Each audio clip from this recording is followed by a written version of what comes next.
Ladies and gentlemen, please welcome Senior Broadcast Journalist, BBC World Service, Dawood AZAMI. I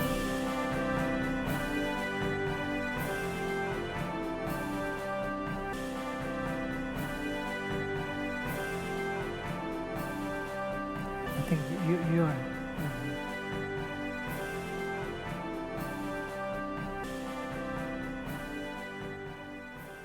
Well, good afternoon, and thank you for being here. This session is about food security, and they say that a hungry man is an angry man. So we will talk over the next 1 hour about a number of issues related to food security, focusing, of course, on Africa. Agriculture remains a vital sector for most of Africa, but Africa imports food valued at about 30 billion a year. But what is wrong? What can we do to improve production in Africa? Not only to feed the hungry people on this continent, but also export food to hungry people around the world. We will discuss a number of issues, including importance of land management, information communication technologies, biotechnology, and investment in agricultural sector. We have an excellent panel of speakers. We have Leandre BOULOUBOU, General Coordinator, Graine, Gabonese Republic. Daniel COTTA is a business developer. William KWENDE is an African entrepreneur. And Albert SASSON is a biological scientist. And Leyth ZNIBER is from Morocco, and he is also an entrepreneur. So, Leandre BOULOUBOU, I'll start with you. What is wrong when it comes to agricultural sector in Africa? Why can't Africa feed itself?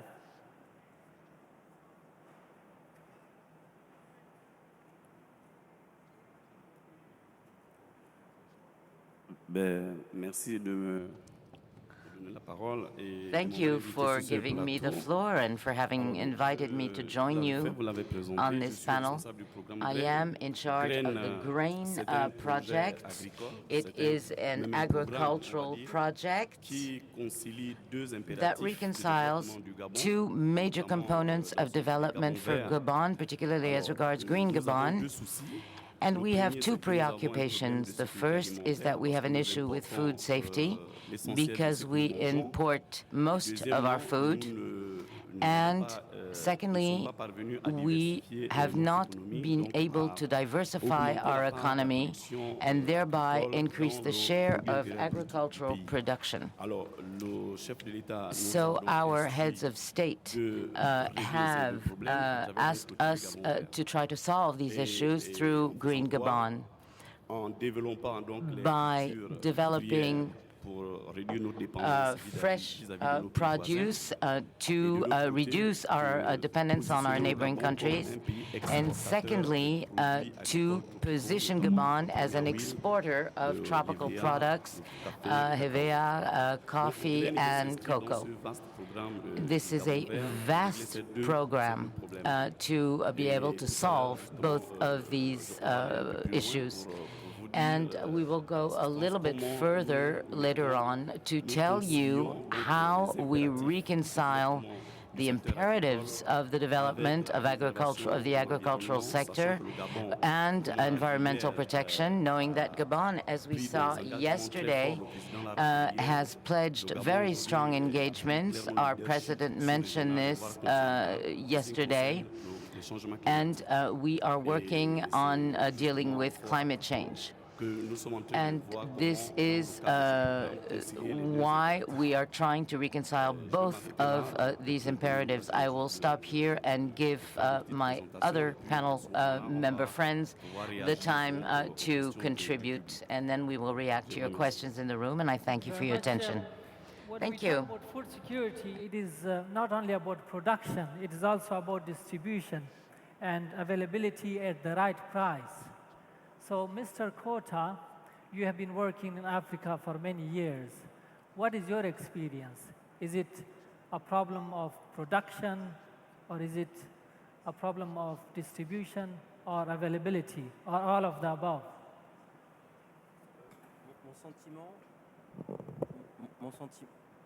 Ça marche? Vous m'entendez? Oui. Mon sentiment sur la production de l'agriculture en My feeling as regards agricultural production in Africa is associated with the invention of a new model. Because Africa doesn't have a production tradition linked in India, for example, during the Green Revolution. And the real challenge today is to find a new model to respond to new requirements insofar as high-yield production principles are not implemented in Africa. And one of the reasons here is that the existing systems based on fertilizers are very expensive. But to have high yield, you need to pay. So the issue with production is that this model is too expensive and therefore does not enable farmers to invest because they will never see a return on their investment. So there is also a real, genuine challenge as regards producing while protecting the soil.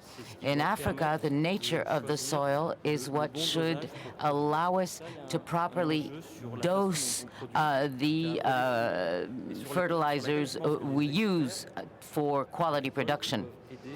And of course, the farmers have to be independent of the industries that sell seeds.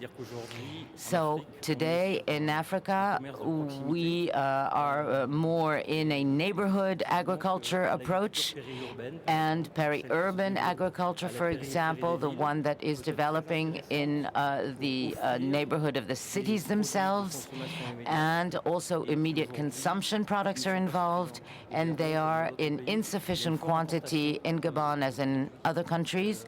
So exports for food play a very important role also in this economic model. So I think that if we implement cooperatives, such as we have seen in many other countries, in other words, bringing producers together to guarantee outlets for them, is a form of security. Thank you very much. And I should have said in the beginning that we will ask questions from the audience, so you can think of questions now and just raise your hand if you have a question. We will come to you at any stage of this discussion. Mr. KWENDE, you are a young entrepreneur, and when we talk about agriculture, we think about a certain profile of a farmer. So is the profile of farmer changing in Africa? Is it becoming cool to be a farmer in Africa? Or is it still the older generation and it's not attractive for the younger generation? Thank you, Dawood, for your question. I would like to thank the New York Africa Forum Organization and the President of Gabon for hosting us, as well as all my fellow panelists. As the farmer, actually, in the group here, it's one of the main problems that we have today. And then I was expressing in other forum, as we have today a migration, an important migration from the rural world into the cities. It means that the model of the African farmer has not been defined or has not been understood by the people in the rural communities. Okay. We need today to be able to give a clear vision of what this farmer needs to be and try to share these visions with the people in the rural communities so that they can see a future for themselves. So today, even if for some of the decision makers, there is a model that they have in mind in many countries, according to their national programs, on how they want to develop agriculture, what a farmer should earn, what support a farmer should get, what training a farmer should get. The reality is that it is not at all clear in the minds of the farmers in the rural areas what they will become, what they should be, and what is the role in our developing economies. So let's ask the audience. There are a lot of young Africans. There are a number of professions. Who want to be a farmer in the future? Can you raise your hands? So it's like 10 people, and who wants to be a doctor or a banker? Well, most of young Africans, at least here, want to be a farmer. So it seems it is cool to be a farmer. Or your experience tells you something different. Younger Africans don't want to be a farmer. As we were discussing, Dawood, I would like to hear from the young Africans that who want to be a farmer as to how they imagine themselves as farmers. This is really what we would like to hear. Can one of you tell us, why do you want to be a farmer? There's a hand there. Is there a microphone? There's a microphone there. You can go and talk there. So, Mr. Hassan, while that young African lady comes to the mic, yeah, she got the mic. So why do you want to be a farmer? What is attractive in farming? Bonjour, Charlotte Liebog. Hello, Charlotte Liebog. I'm creator of African Platform. The young African today has as a shared purpose to become a farmer. And this is essential as regards the development of our economy. We're going to have to bet on agriculture in the future. I'm also an IT engineer, and I consider myself as a traditional farmer. I work with peasants, and I think that here in this room, this is the emerging definition of this type of agriculture.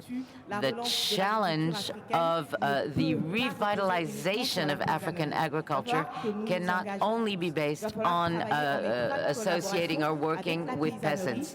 We're going to have to work closely with the peasants to be able to face the huge challenge of food safety in our states and the combat against poverty, and simply how to create wealth for our nation. I am a farmer based on my training, which is that of IT, in the same way as financiers here could make their expertise available to farmers. And this is conventional farming. From your government. Je n'ai pas besoin. Enfin, on en a toujours besoin. Mais je veux dire qu'aujourd'hui, I don't need, in fact, everyone needs, but what I mean is that today we have what we need, we have the expertise. It is, in fact, just an issue of determination. We have a state that is tardy in implementing the engagement it had taken during the Maputo agreements. And today we cannot dedicate 10% of our national budget to the thorny issue of agriculture. And once again, I am repeating myself, but Africa is a population of 70% rural communities and farmers on the one hand, and secondly, we will be able to talk about a really sustainable and fair economic development when all farmers are included.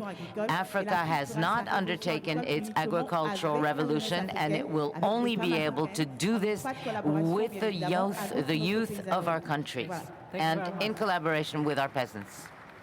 So, Mr. Hassan, you are a biological scientist, and we know that most of the world's uncultivated, farmable land is in Africa.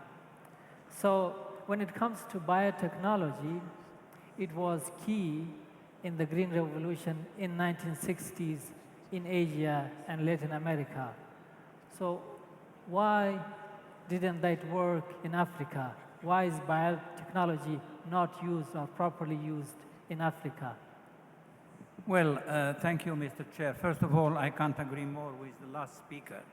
I think agriculture development, agro-industry, can be a real driving force and driving engine of the national economies if, of course, a number of prerequisites. One of them, of course, is the political will. This country, the Republic of Congo, there are many others, Ethiopia is another example, are really showing that it can be a success story. I mean, on the one hand, you have the landscape which could seem to be grim. We say 240 million people starving from hunger or starving in Africa. That's true. And 27 countries, according to FAO, are food insecure. That's true also. But at the same time, we see that a number of countries are giving on their political agenda a top priority. We have heard from our colleague from Gabon the efforts which are being made.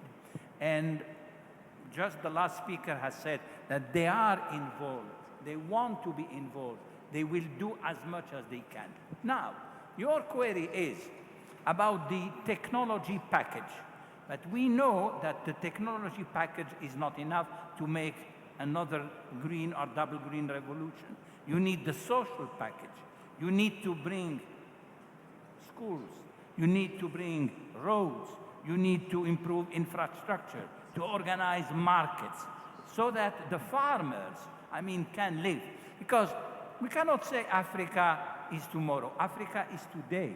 And today there are millions of farmers in Africa who have to be assisted to make a living from their work. But when it comes to science, we can talk about high-yielding seeds, use of pesticides, use of fertilizers. So we all agree is it done that properly in Africa? These are inputs.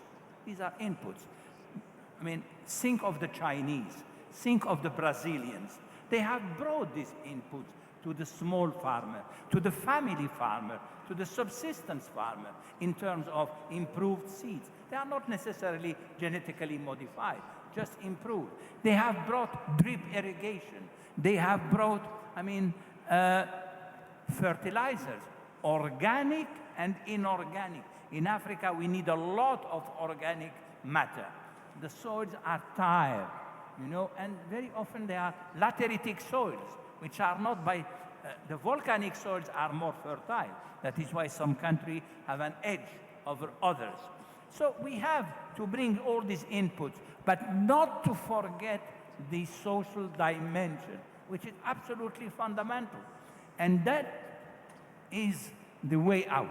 The way out is that the farmers group themselves, make cooperatives, and they become much more effective, because you cannot, bring drip irrigation to 1 hectare farm, but you can bring drip irrigation if you have 100 hectare farms in cooperatives. In this country, we are seeing it. In Morocco, Northwest, there are very good successful examples of people moving from cereal growing to strawberry growing, and they make a profit, and they export, and they can bring, and they can buy food, because we are in North Africa. So it's not only about improved seeds, it's also about different seeds, different crops, what works better for certain countries and regions. Mr. ZNIBER, my question from you is about the use of information technologies. So our farmers, is the Agriculture Sector in Africa, taking advantage of the latest developments in information technology? Because that's considered to be a main helper when it comes to food production. Well, obviously we cannot say we're making full use of it just by the situation we're in. However, there's been a lot of work around what we call extension services, using cell phones to get information to people. But that's not really the main issue when you're looking at Africa and when you're looking at the world, really, and the developing world. The reality, when you think about food security on a global scale, it's 1/3 of our production is wasted. And in our countries, it's up to 60% of our food is wasted post-harvest. So we're talking about we need to produce more. I'm saying we need to capitalize on what we already produce. If we just get rid of that waste, we have twice as much food available right now. Not in 10 years, not in 20 years. We have 60% waste. And this is due to lack of infrastructure, but this is also due to lack of transformation. This is also due to lack of technical knowledge. And I think this is where we need to think of things. As Professor Sasson said in a very right way, I think we focus too much on the fact that we need to produce more. And it's true. In Africa especially, it is true. But when you look at the world globally, we produce about 3,000 calories per person per day.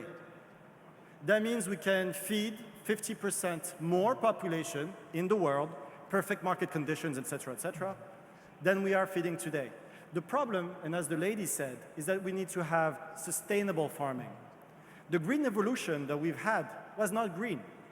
The green revolution we've had was interesting in terms of it improved productivity, and it did get a lot of people out of poverty. But since the green revolution, we have lost a third of all arable land in the world. And if you don't have arable land, you don't have farming. You don't have production. So the question is also, what kind of farming system do we want to build? Yesterday, President Bongo was talking about sustainable agriculture, conservancy agriculture. And I think this is where Africa, we can develop new ways, new approaches, because right now there is no single country that has the perfect solution. But we need to start thinking about new ways to produce within our ecological dynamic, to produce more and to get that wealth out. Because it doesn't matter if we triple productivity, if you don't get that food to the market, if you don't get that food to the people that need it. And this is also a question of poverty. And just very quickly on this, the problem we have in Africa is that the people who die of hunger are the farmers. In the world, it's the same thing. Why? Because they're poor. And that poverty locks them into a cycle of increasingly unsustainable agriculture that creates soil like you see behind you. This is the future of Africa if we don't pay attention to what we do with our soil. And this is where government and aid organizations, but also us as individual farmers, we need to be very, very careful on how we want to build new ecological systems for us to produce more food in a sustainable way that is available, accessible to everybody. And this is what we're failing at right now. Come back to you, Mr. Boulouboou. Asian countries increased cereal yields per hectare, but in Africa, they expanded the area cultivated to enhance production. What does your experience show? Mr. ZNIBER talked about waste. When it comes to storage facilities, cold storage, farmers usually complain that they don't have that, at least in some African countries. So why aren't there proper storage facilities in Africa? Because the food which is wasted can be stored and distributed properly. Je veux d'abord réagir par rapport à ce qu'une compatriote venait de dire tout à I l'heure. first want to react to what has been said before. We were told yesterday that we needed to innovate, and a lot of people in the audience are farmers, but let's say that it is part-time agriculture. On Sunday, everybody becomes a farmer. In Africa, we help our parents, but this is the old model. The new model we're talking about in Gabon here is to promote farmers, business farmers. It's full-time farmers. It's really to have farmer companies. It is this model of cooperatives, and each farmer within the cooperative has his or her own part and crops that he or her owns. On the other hand, when we looked at what didn't work, one of the problems was the funding, because farmers do not have access to funding mechanisms because of problems of warranties and so on. They business plan bankable projects. And this program should solve the problem. We have implemented substantial means so that the farmers can only work, if I may say so.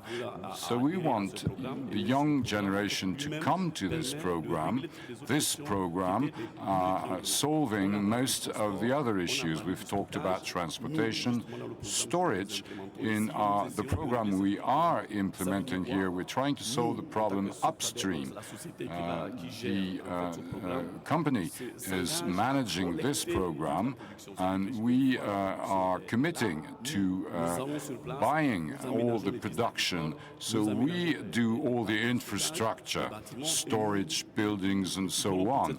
And we recuperate all this production to sell it for the farmer businessman. This is zero risk. So what we're asking to him or her is to produce. This is the model we are implementing, and we do not want to have now part-time agriculture, as I was mentioning before, just trying to help Hassans.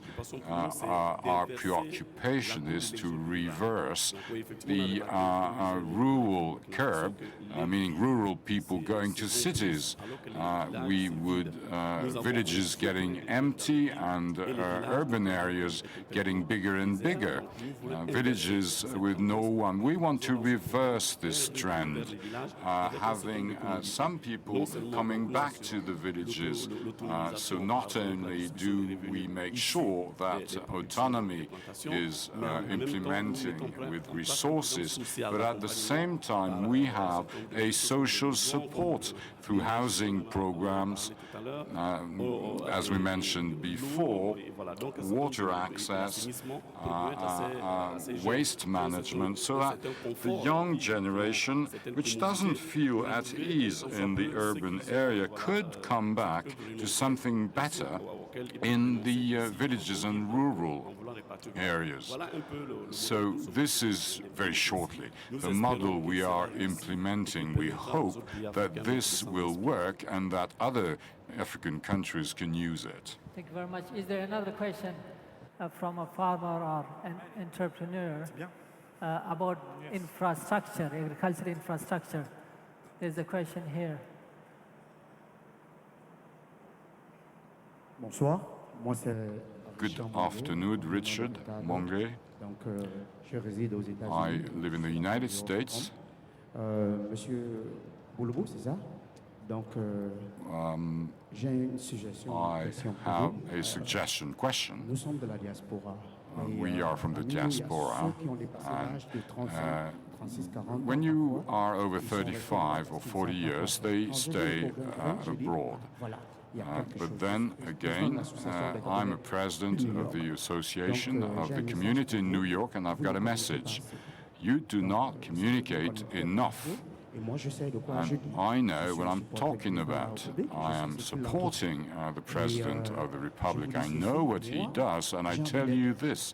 I want to be a farmer in 10 years, but we do not have enough information.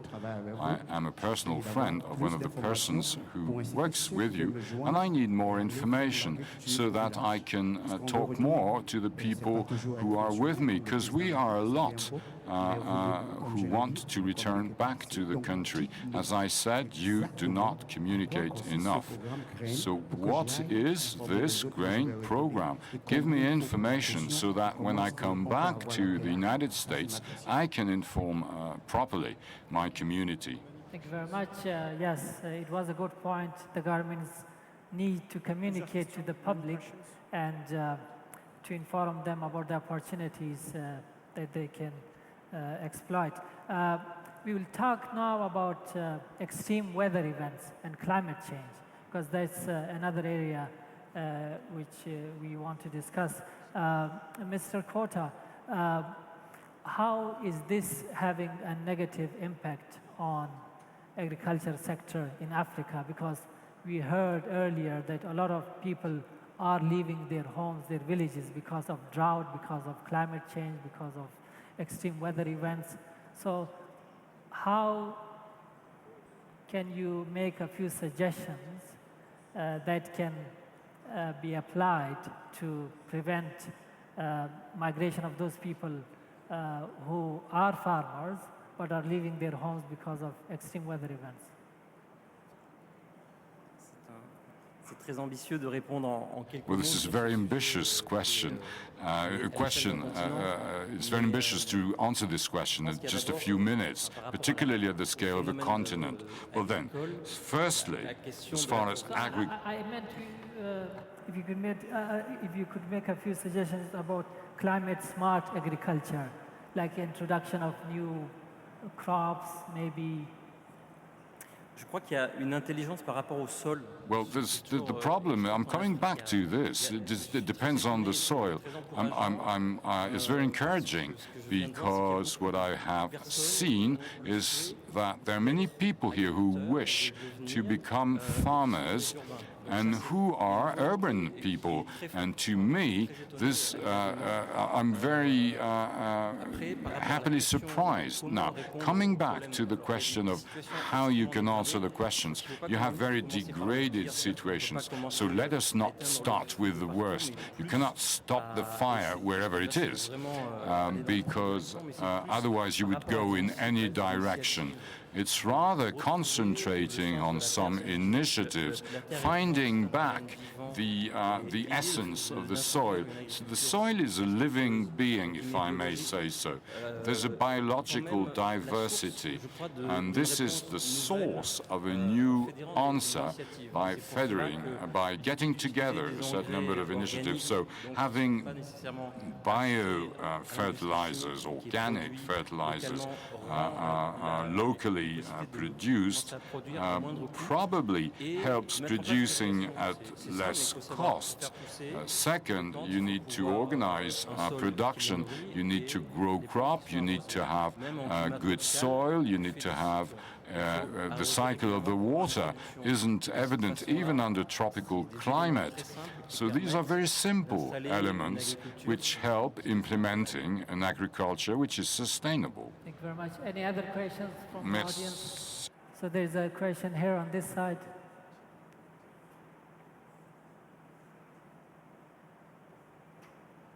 Je suis Bouya Esteville, coordinateur général KWENDE. Coordinator for ecology. Something I want to say about this grain program. You have very well linked together agriculture and climate change. When we look at this grain program, we see that when people have their seeds, and I go 3 times a month in the country, and I see how farmers work with that. When they do this, they flatten the soil with bulldozers. We all know the bulldozer will cut the roots of a tree. So because of that, there's a problem of possible reforestation, if I may say so. So even when you are, as a farmer, start going with a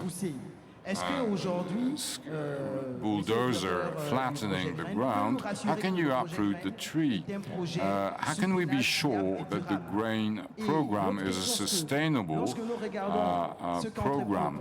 Now, second question, when we look at the grain program in terms of training, you need a training, but when you look at, for instance, different countries, Singapore and Gabon, but Cameroon has the same climate with the same cycle, and Cameroon doesn't need to send people to Singapore to get trained.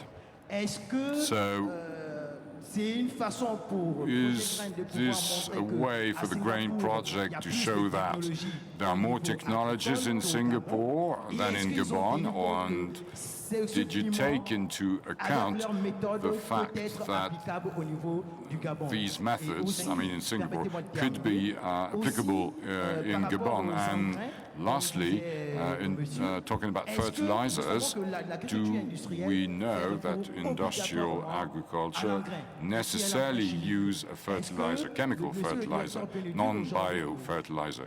Can somebody say, can you say that the Graine project will not use chemical fertilizers in the long term? Now, it is good to think about the short term, but we need to look at the long term and the future generations. Thank you. So it's about ecosystem and the responsible use of fertilizers. So would you like to respond briefly, and then we will go to other speakers? Thank you very much for this question. I see that this project generates a lot of passion, and I am very happy about that. I think we should have a specific session about this project, because otherwise the other members of the panel will have nothing to say. But just to sum up... So can you just respond to the...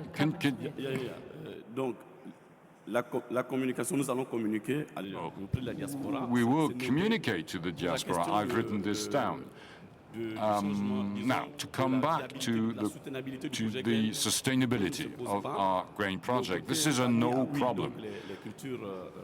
The culture, the agriculture, what we are doing is certified, RSPO certified, and we are abiding by a certain number of regulations under the environmental law, which is very strict.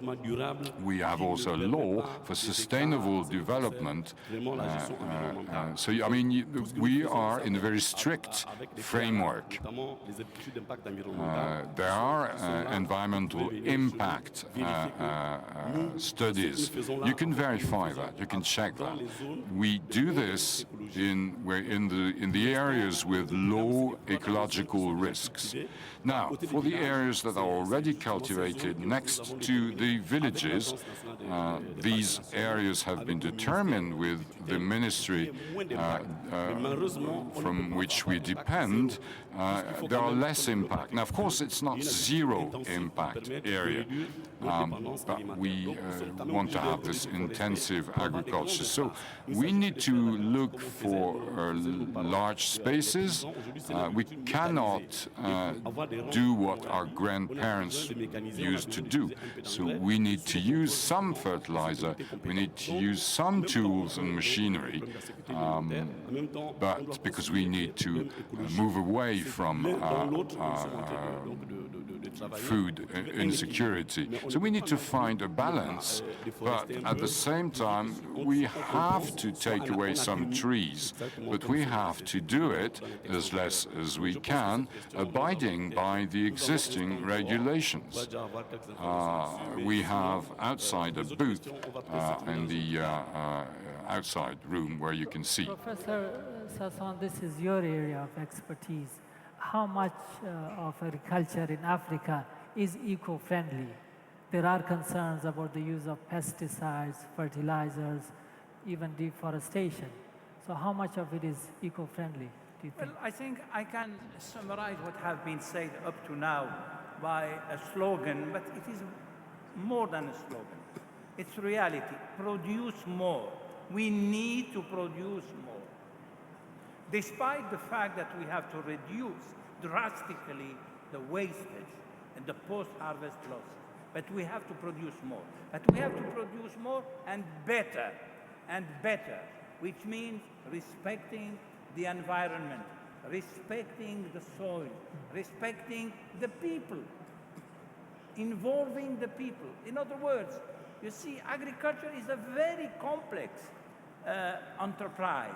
And I'm happy to see that, like the year before and the year before in the New York Forum, Africa, we have so many people interested in taking the floor and speaking about and in favor of agriculture. So, yes, we need technical inputs, pesticides, fertilizers. I repeat, not disregarding the inorganic, but organic, yes, in a sustainable way. But sustainability is very difficult to achieve.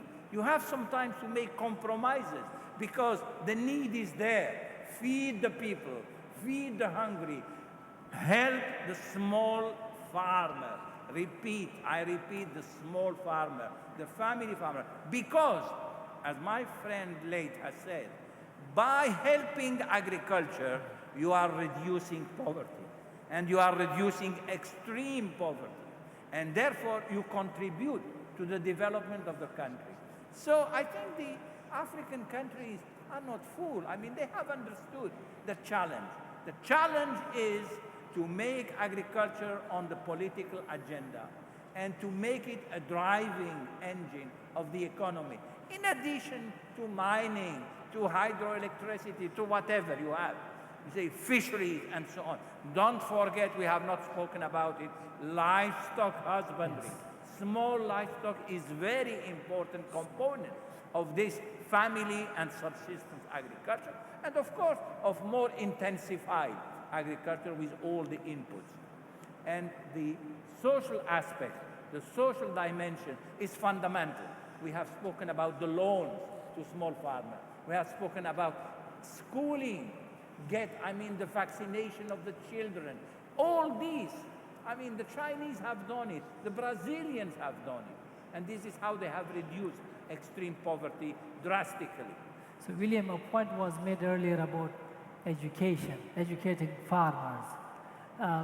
We have seen that in certain African countries, farmers usually get information from their neighbor. They don't have the scientific knowledge, or there is a problem of communication. The government or NGOs are not closely in touch, at least in some areas. So what does your experience tell you? Well, it is true that in most African countries where we work, because we are a group that's based in Singapore, we work in Burkina Faso, Benin, Togo, Ivory Coast, now we're going to Cameroon. You have many languages. So when you address farmers, it's not so easy.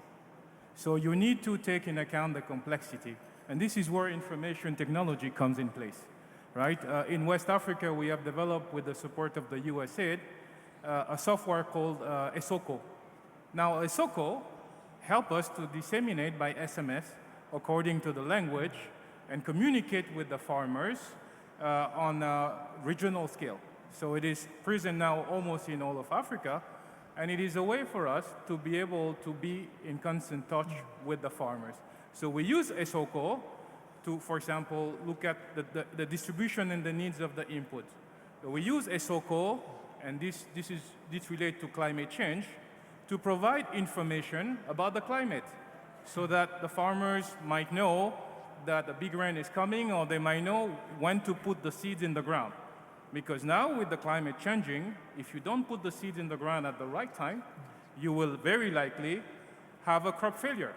So I think that the information technology and the evolution of telecommunication, the penetration of telecommunication in the rural area could be a way to explore a better communication with the farmer, taking into account that most of the time they speak a different language. So Leyth, last question from you about agro-business, agro-industry, value chains.